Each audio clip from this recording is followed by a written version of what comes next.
Hello, English learners. Welcome to English Stories with Meaning. This story uses simple vocabulary and basic sentence structures, perfect for beginners. Listening to stories like this regularly will help you improve your comprehension skills, build vocabulary, and develop a natural feel for English sentence patterns. Before we begin our story, please remember to like this video and subscribe to our channel for more helpful English listening practice. Now, let's enjoy our story together. Sam and Tim were two brothers who lived in a small blue house by the sea with their mom and dad and their big fluffy dog named Max. And Sam was 8 years old while Tim was just 6, and they shared a room with 2 beds and lots of toys scattered on the floor. Every morning, the brothers would wake up when the sun came through their window, and they would race each other to the kitchen where Mom made pancakes shaped like animals, and Dad would read the newspaper while drinking his coffee that smelled strong and bitter. Sam was tall for his age, with dark brown hair that always stuck up in the back, no matter how much Mom tried to brush it down. And he loved to build tall towers with his blocks and draw pictures of spaceships and aliens, while Tim was smaller with bright red hair and freckles all over his nose. And he liked to play with his toy cars and make them race around the living room rug that had a picture of a town with roads on it. The brothers would go to school together on the yellow bus that stopped at the end of their street, and Sam would hold Tim's hand as they walked to the bus stop, because Tim was still a little scared of the big kids who sometimes pushed when they got on the bus. But Sam always made sure his little brother got a good seat by the window, where he could see the trees and houses go by as the bus drove to their school. At school, Sam was in 2nd grade with Miss Parker, who had long blonde hair and always wore colorful dresses with pictures of animals on them. And Tim was in 1st grade with Mr. Johnson, who was tall and had a beard and glasses that made his eyes look very big.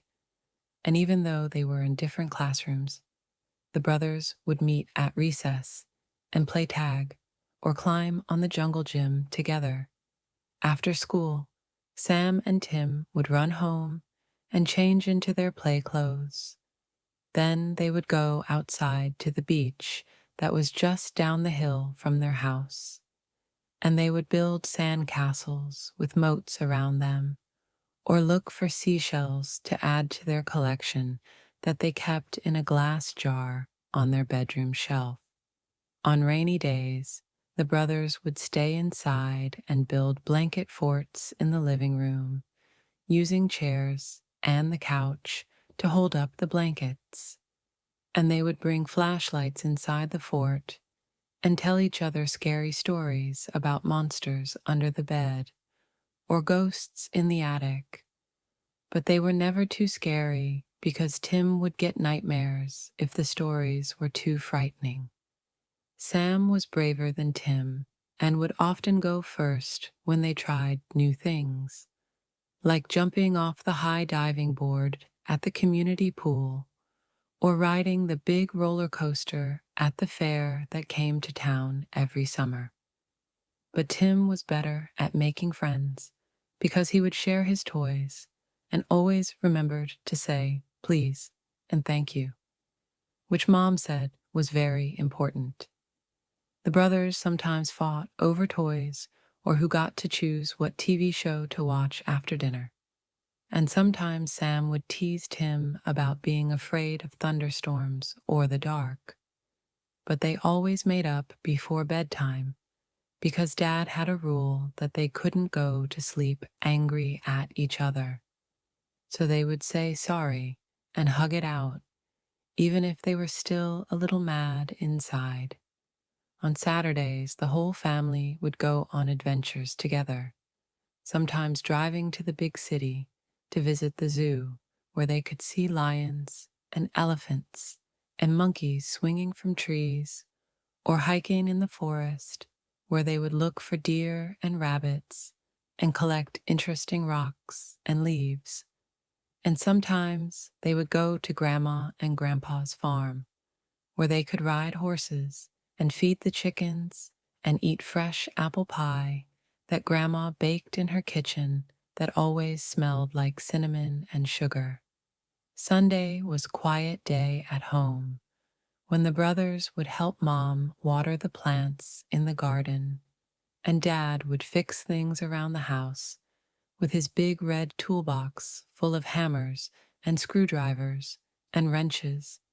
And in the afternoon, they would all sit in the living room and read books together, with Dad reading aloud from chapter books for Sam, while Mom helped Tim practice his reading with picture books about dinosaurs and pirates and talking animals. One day, when the brothers were playing by the shore, Tim found a glass bottle with a rolled up piece of paper inside, and Sam helped him pull out the cork and take out the paper, which had a hand-drawn map on it with an X marking a spot in the forest behind their house.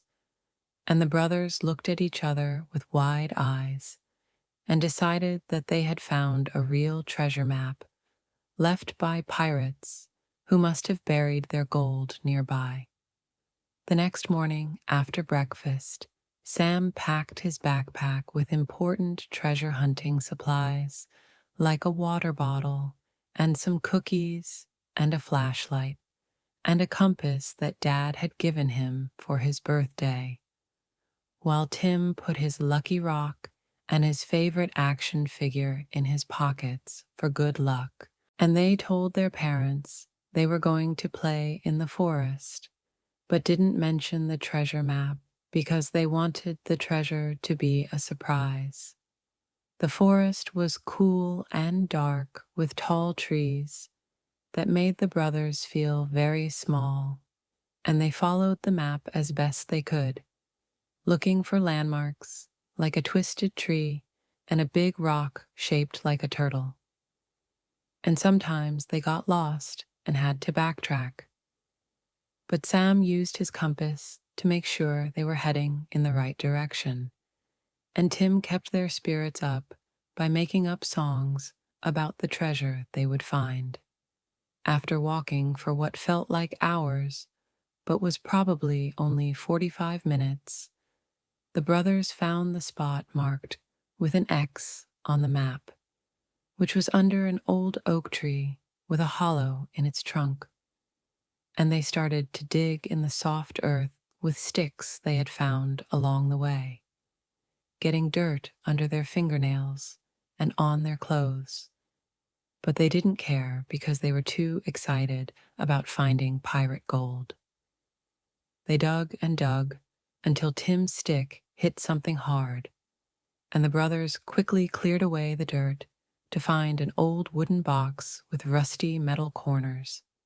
And their hearts beat fast as Sam lifted the heavy lid to reveal what was inside.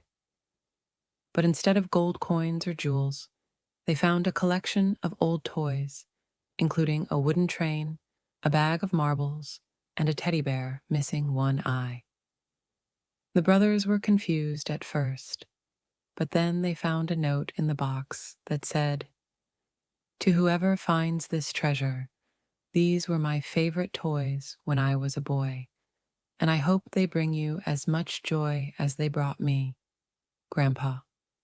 And they realized that their own grandfather must have buried this box when he was a child, long before he grew up and had children of his own, who then had Sam and Tim.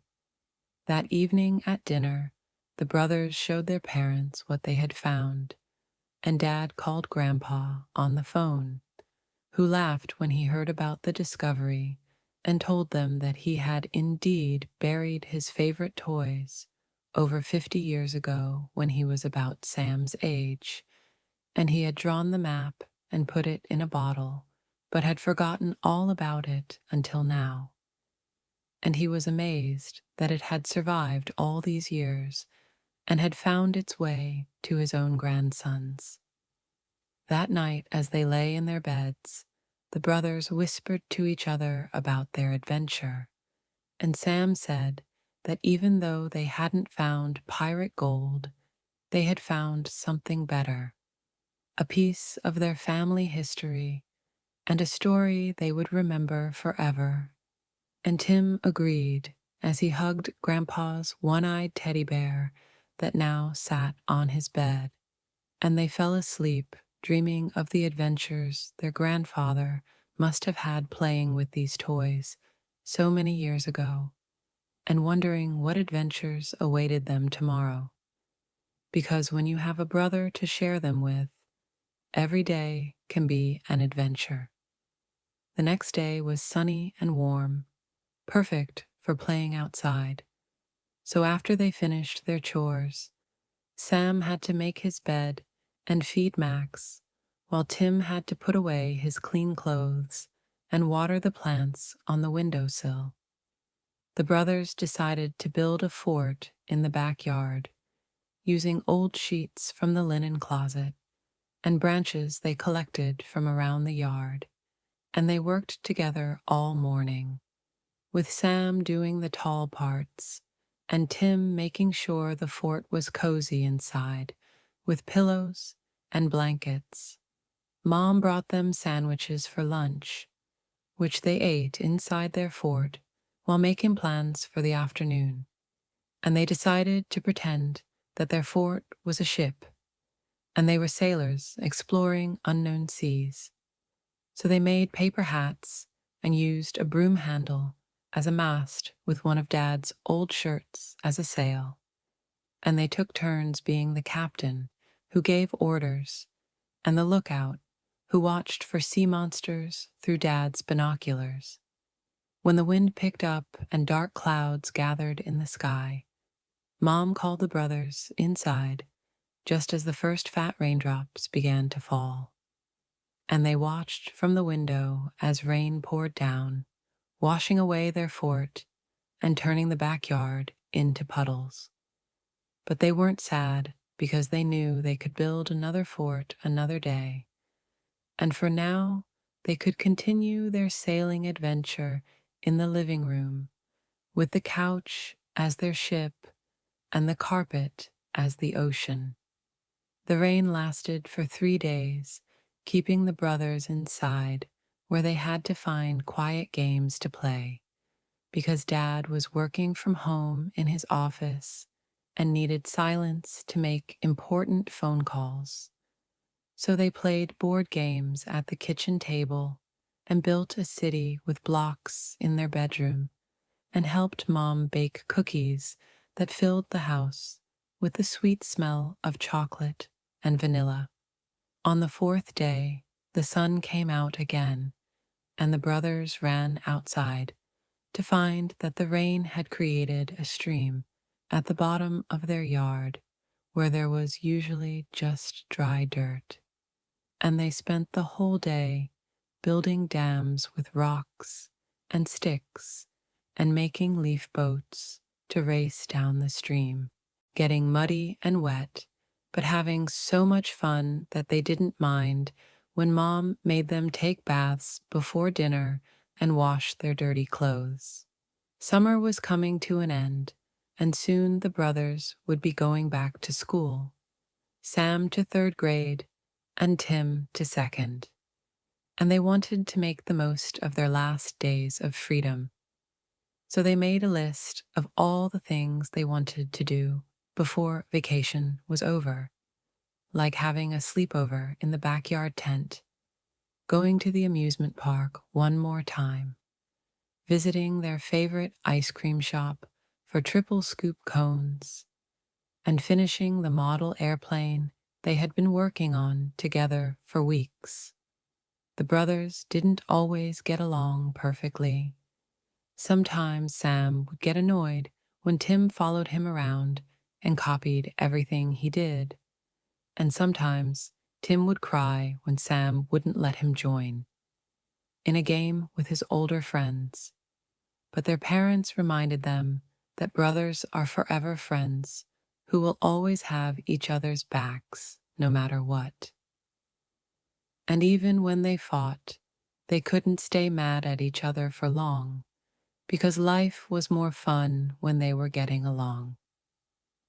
On the last day of summer, the family drove to the lake an hour away from their house, and they spent the day swimming in the cool water and having a picnic on the grassy shore and feeding the ducks that waddled up hoping for breadcrumbs. And as the sun began to set, painting the sky in beautiful shades of orange and pink and purple, the brothers sat side by side with their feet in the water, talking about what they hoped the new school year would bring and making plans for next summer, already looking forward to more adventures together, because that's what brothers do. They grow and change and sometimes argue, but they always stick together through thick and thin, good times and bad, sunny days and rainy ones. And even though they didn't know what the future held, Sam and Tim knew that whatever came their way, they would face it together, as brothers, as friends, as a team. Thank you for listening to A Tale of Two Brothers on English Stories with Meaning. We hope you enjoyed this simple story and that it helped with your English learning journey. Did you notice how we used many everyday words and simple sentences?